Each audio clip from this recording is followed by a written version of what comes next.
Na cidade de Chipre, por volta de 300 a.C., vivia um comerciante muito rico chamado Zeno.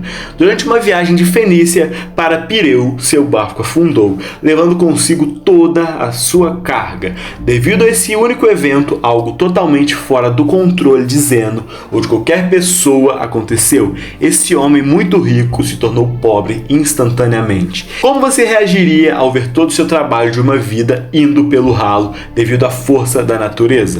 Qual seria a reação adequada? Você ficaria com raiva, triste, sentiria que a vida ultrapasseou? Para a maioria de nós, essas seriam reações normais, mas não para Zeno, o pai do estoicismo. Meu nome é Vitor e nesse vídeo vamos falar sobre o estoicismo e como essa filosofia vai te tornar invencível. O cerne do estoicismo é a própria definição de aceitação e indiferença.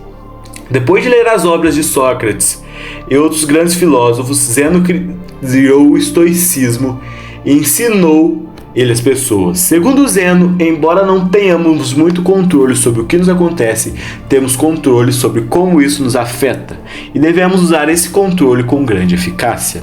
Em vez de chorar pelo leite derramado, ou nesse caso pela mercadoria afundada, Zeno concentrou-se em manter sua compostura diante da situação, permanecendo calmo e neutro, apesar de seu infortúnio.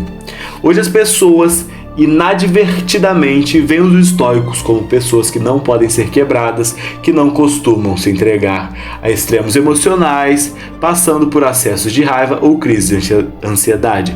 Mas a ideia original por trás do estoicismo era muito mais do que isso. Em vez de apenas descrever pessoas não emocionais, o estoicismo era uma forma de ver, descrever e entender o mundo. Era um modo de vida e esse modo de vida perdurou por séculos. A filosofia estoica pode ser aplicada às situações atuais da mesma maneira que foi aplicada há milhares de anos, e seus benefícios são igualmente impactantes. O estoicismo nos permite processar essas emoções negativas decorrentes de experiências adversas e transformá-las em pensamentos que nos proporcionam uma perspectiva única do mundo. A perspectiva é tudo. A cada pessoa no mundo tem experiências diferentes e, portanto, perspectivas diferentes sobre as coisas. Desde que os estoicos se reuniam, discutiam e ensinavam a filosofia em locais públicos, sua filosofia geral era amplamente conhecida. Eles acreditavam que os principais históricos poderiam beneficiar muito mais qualquer pessoa e, portanto, não fazia sentido esconder esse conhecimento atrás das quatro paredes de uma escola ou dos pátios do palácio. Como resultado, desde o escravo até o imperador, todos poderiam aprender e se tornar estoicos, e assim o fizeram. Alguns dos estoicos mais notáveis incluem Epiteto, cujo nome se traduz como adquirido, porque ele já foi escravo. Sêneca, um estadista muito renomado, e Marco Aurélio também, um imperador romano e um dos homens mais poderosos que já viveram aqui na Terra. Os primeiros estoicos praticavam o que pregavam, evitando todas as formas de segregação e liderando a luta contra a desigualdade. Eles até inventaram a palavra cosmopolita, que significa literalmente cidadão do mundo. Quando as pessoas ouvem essa palavra agora, pensam em cidades como Nova York, Toronto, Dubai e Londres, devido à sua diversidade. Esse era o tipo de unidade e coesão que os estoicos pregavam. Na época da fundação do estoicismo, as mulheres não podiam buscar essa filosofia, mas os estoicos discordavam completamente disso. Musônio Rufo, professor de Epiteto, uma vez disse: "Não são apenas os homens que possuem zelo e uma inclinação natural para a virtude, mas as mulheres também. As mulheres se alegram tanto quanto os homens com ações nobres e justas e rejeitam o oposto de tais ações. Se é assim, por que é apropriado que os homens busquem e examinem como podem viver bem, ou seja, praticar a filosofia, mas não as mulheres? Mesmo em um momento em que não era popular, as mulheres podiam aprender livremente sobre o estoicismo e se tornar estoicas." Então, Por que tantas pessoas adotam o estoicismo como modo de vida? Em um mundo cheio de reviravoltas inesperadas, nossas emoções tendem a atrapalhar as coisas. Na realidade, não ficamos tristes porque coisas ruins acontecem conosco. Ficamos tristes porque coisas ruins inesperadas acontecem conosco. A chuva é uma coisa boa, ajuda a regar nossas plantas, fornece água para o gado e mantém a temperatura fresca e úmida. Mas a verdade é que, quando aquela nuvem escura te pega desprevenido sem um guarda-chuva, nunca é uma boa experiência. Então, por que não começamos a chorar assim que começa a chover? É porque, embora a situação seja ruim, aprendemos a esperar a chuva. É algo inevitável, não pode controlar o tempo. Embora seja chato, a chuva passa e a luz sempre retorna. O estoicismo nos ensina que, da mesma forma, devemos esperar que tudo de ruim que pode acontecer, aconteça, e ficarmos satisfeitos sabendo que poderia acontecer. Um dos exercícios estoicos é conhecido como desconforto voluntário, um exercício destinado a aumentar os sentimentos de gratidão. Dormir no chão da sua cozinha, tomar banhos frios, quando normalmente tomam banhos quentes, comer apenas batata por alguns dias, coisas assim. Esse exercício ajuda você a entender que não importa o quão difícil seja, você ainda sobreviverá e potencialmente prosperar se sua mentalidade estiver correta. Ao ser capaz de suportar essas situações desconfortáveis, preparamos indiretamente nossa mente para futuras adversidades. No atual estado do mundo, onde a publicidade é constantemente empurrada goela abaixo, somos levados a acreditar que, se não tivermos a próxima melhor coisa, o próximo melhor celular, o próximo melhor carro, parecer de uma certa maneira, não importa, estaremos infelizes. E por mais que tenhamos muito dinheiro, a gente nunca vai ser feliz. Essa mensagem é muito importante agora do que nunca. Entramos no mundo sem saber muita coisa, crescemos, aprendendo coisas em casa, na escola e observando o mundo por nós mesmos. A questão é, precisamos internalizar todo esse conhecimento? Se o fizermos, poderíamos estar inconscientemente estabelecendo expectativas irrealistas para nossas vidas, o que nos deixaria, em uma última análise, desapontados e insatisfeitos. Não é uma maneira de viver. Em vez disso, devemos nos concentrar em nos aprimorar para nós mesmos. Devemos fazer coisas por nós mesmos e apenas por essa razão. Anexar qualquer esperança externa ou anexos secundários às ações que tomamos quase sempre leva à decepção. Na maioria das vezes, acabamos tentando preencher esse vazio com coisas externas, gastar todo o dinheiro em um carro chique, uma casa ou até começar uma família. Às vezes fazemos todas essas coisas pelo valor externo delas e não pelo valor interno. Mas o estoicismo ensina que, se abordamos a vida dessa maneira, colocamos nossa felicidade nas mãos de forças externas, forças que podem sempre falhar.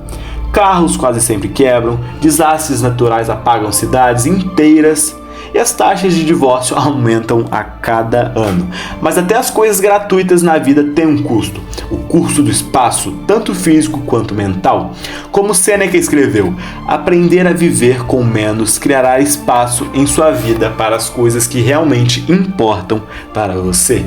Em vez disso, devemos colocar nossa felicidade em nosso valor intrínseco, como seres humanos, em nada que temos ou podemos adquirir fisicamente. Devemos escolher fazer o nosso melhor para manter a cabeça fria, independentemente do que a vida nos revela.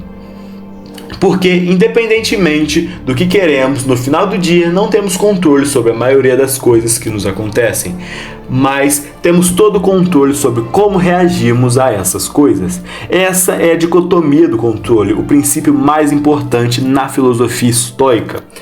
Nas palavras de Epiteto, a tarefa principal na vida é simplesmente esta: identificar e separar as questões para que eu possa dizer claramente a mim mesmo quais são externas e não estão sob meu controle e quais têm a ver com as escolhas que realmente controlo.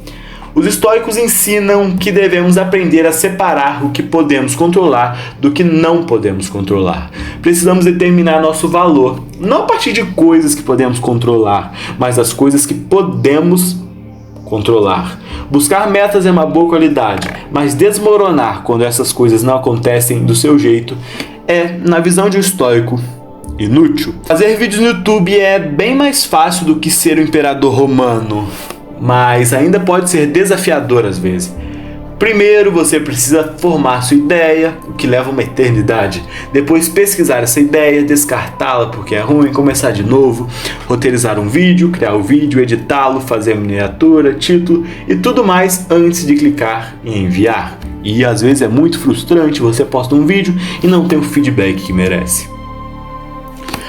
Tudo até o ponto em que você vai lá, clica e envia e pronto, os vídeos estão nas suas mãos.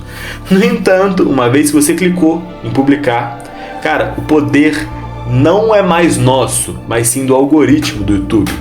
Ainda assim, muitas pessoas julgam o sucesso do seu canal no YouTube ou conta do Instagram com base em quantas visualizações, inscritos ou seguidores têm, métricas que, em sua maior parte, estão além do nosso controle. Os estoicos ensinam que, em vez disso, você deve julgar o sucesso do seu trabalho com base na quantidade de esforço que você coloca e não no resultado de suas esperanças externas. Confie no processo. Viver com menos significa se desvencilhar das algemas sociais que você essencialmente colocou em si mesmo. Pense em uma pessoa que tem trabalhado duro em seu emprego nos últimos 6 meses. Agora ele sente que mereceu uma promoção e, ainda assim, se aproxima de seu chefe com seu relatório de desempenho. O chefe agradece, não concede a promoção e ele vai para casa pensando que deve ser ruim no trabalho. Ele não considera que o chefe pode simplesmente ter acordado irritado, outra pessoa poderia ter sido mais qualificada naquele momento, ou talvez a empresa estivesse apenas perdendo dinheiro e não pudesse arcar com isso. Ele não conhece o motivo, mas ainda está chateado. Se ele simplesmente colocasse seu valor na qualidade do relatório de desempenho que entregou, continuasse fazendo o que estava fazendo para ganhar a promoção que queria, poderia ter sido muito mais feliz no geral. Com a perspectiva certa, seu objetivo não teria sido diminuído, apenas adiado. Essa reformulação de sua mentalidade que é crucial. Um verdadeiro estoico não vê seus sucessos com base no ganho financeiro de seus empreendimentos, mas é confortado pelo fato de poder levar uma vida confortável sem todas as coisas que o dinheiro pode comprar.